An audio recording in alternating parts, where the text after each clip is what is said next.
Well, hey, appreciate everybody being out. What an awesome opportunity today to kind of get in front of the fans, let them see practice, really give them an insight to what we've been doing the last 14 days. It was a lot of fun, had a lot of great activities out there. Guys were having fun with it, flying around. It was just awesome to get the Sooner faithful out there and get to show them what all we've been working on. So with that, taking questions.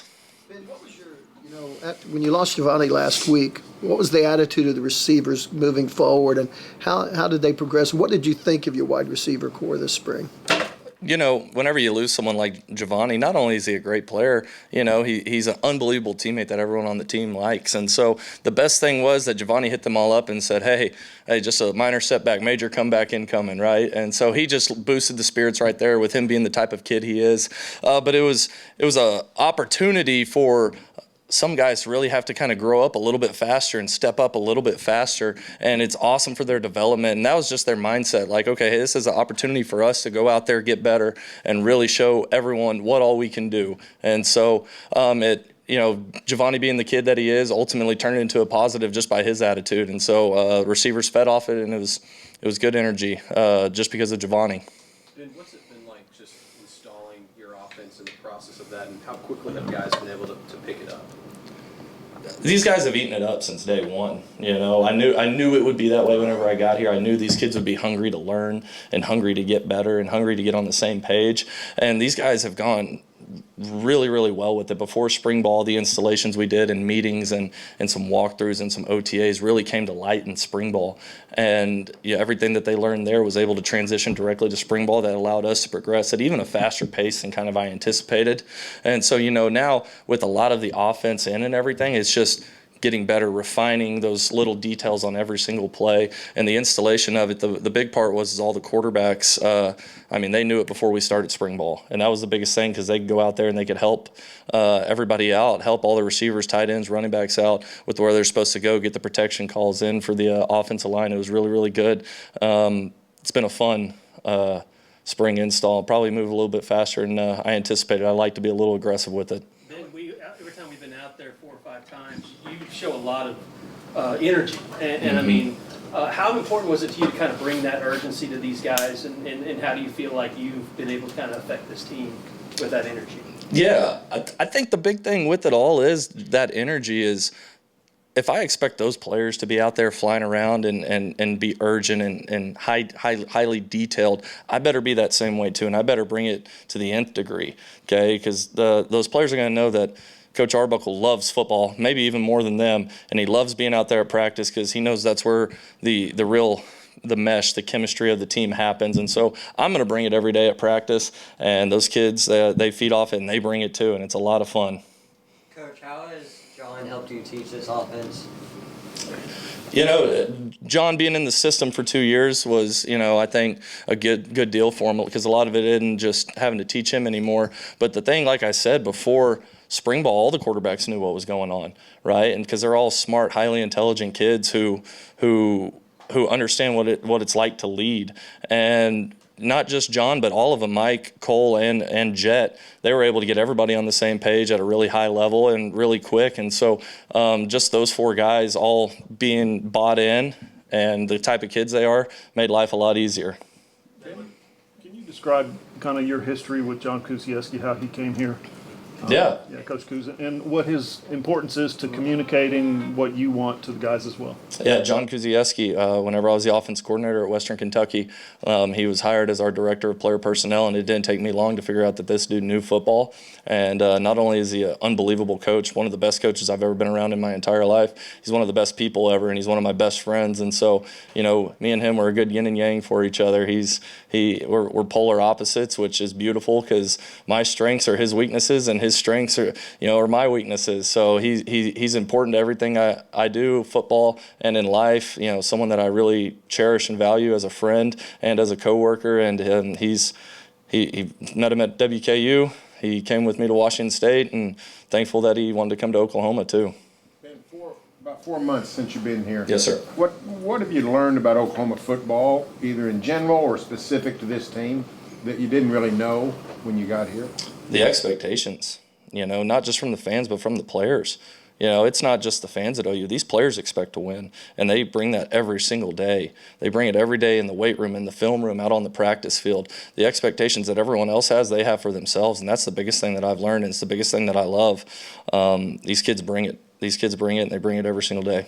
Coach, and considering all you've been, Western Kentucky, like you talked about, Houston Baptist, and Washington State, now you're at Oklahoma. How does it feel to say you're at Oklahoma? It's an honor. It's an honor, something that I'm really, really proud of, something that is a credit to all the awesome players in the past and that I've gotten to coach, and all the awesome coaches in the past that I've gotten to work for. Without them, you know, I wouldn't be where I am today, and I owe a lot of credit to the people who have been around me in my career, and just really thankful for them. You know, John talked about, you know, that he thought he was pretty far along, but he thought he was at the point he could start learning what he called gadgets in the offense and things like that.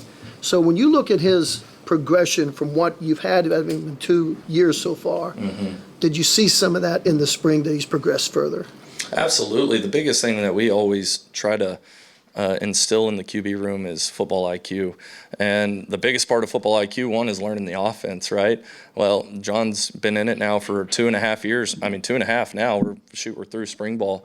And so he knows what I'm thinking. He knows what I want on plays. And he understands whenever we may be in a bad situation on a play call. And he's able to ultimately put us in a better situation just from film study, experiences that he's had, whether playing games or going against Coach BV's defense in the spring. He's able to get us in a lot better situation. And so it just comes with time and constant football IQ.